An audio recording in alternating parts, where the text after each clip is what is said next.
Welcome to Nexus, where we connect global events to understand their deeper meaning. Today we're retackling a question that's on everyone's mind: why does the world feel so unstable right now? We see it in the headlines every day: wars, economic turmoil, and intense rivalries between major powers.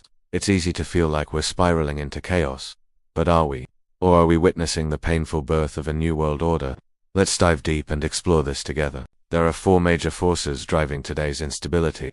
First, the resurgence of war and the breakdown of the international order. Second, a global economy under severe strain. Third, the escalating rivalry among great powers. And fourth, the rise of the global south, with Africa playing an increasingly pivotal role. Understanding these four dynamics is key to making sense of our turbulent world. Let's start with the first factor: war and the erosion of global security. For decades, the world operated on a system of rules and alliances. It was a fragile order, but it was predictable. Today, that predictability is gone. The foundations are cracking. The war in Ukraine is the most visible example, a brutal reminder that large-scale conflict is back in Europe. But it's not the only one. Tensions are simmering in the Middle East, with conflicts that threaten to draw in regional and global powers. And across Africa, many forgotten wars continue to rage, causing immense suffering far from the international spotlight. What this reveals is a deeply troubling reality. The established rules of the game are no longer being respected as they once were.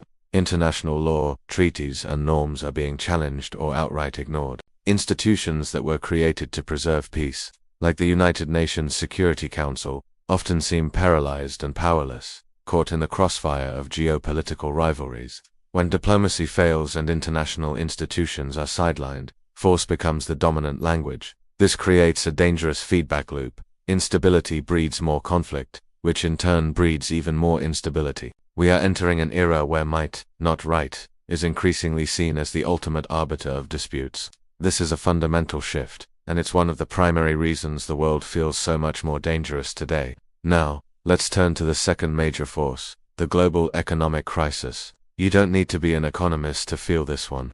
Inflation remains stubbornly high in many countries, eating away at savings and making everyday life more expensive. Energy and food prices have surged, partly due to geopolitical conflicts and supply chain disruptions. This hits the most vulnerable populations the hardest, but the middle class is also feeling the squeeze. On a larger scale, public debt has ballooned to historic levels in many nations, limiting governments' ability to respond to crises or invest in the future. This economic pressure cooker has profound political consequences. When people are struggling to make ends meet, their frustration and anger can easily be directed at their leaders. This fuels social unrest, protests, and political polarization. Governments become more fragile, and populist or extremist movements can gain traction by offering simplistic solutions to complex problems. In short, when economic stability disappears, political stability often collapses right along with it. The two are inextricably linked. A world where millions of people are facing economic hardship is a world ripe for political upheaval. This brings us to our third factor: the intense and growing rivalry among great powers. For a brief period after the Cold War, the world was largely unipolar, dominated by the United States. That era is definitively over. We are now living in a multipolar world, which is far more complex and unpredictable. The United States is trying to maintain its global leadership and the liberal international order it helped build. At the same time, China is rising rapidly, with ambitions to become the dominant power of the 21st century, offering a different model for global governance. And Russia, feeling encircled and diminished, is aggressively challenging the Western-led order, seeking to reclaim its sphere of influence. This isn't just a theoretical chess match. When these giants clash, the entire world feels the tremors. We see it in trade wars, technology competition, proxy conflicts, and a new arms race in areas like artificial intelligence and hypersonic missiles. This competition spills over into every international forum, often paralyzing collective action on critical global issues like climate change and pandemics. Each power is vying for influence, forging alliances, and trying to shape the future in its own image. This struggle for dominance is a massive source of global tension and makes cooperation on shared challenges incredibly difficult. Finally, our fourth factor: the rise of the global south, and particularly the African continent. For too long, this vast and diverse part of the world was seen as a passive spectator in global affairs, a chessboard for other powers. That is changing, and changing fast. Africa is increasingly becoming a major global actor in its own right.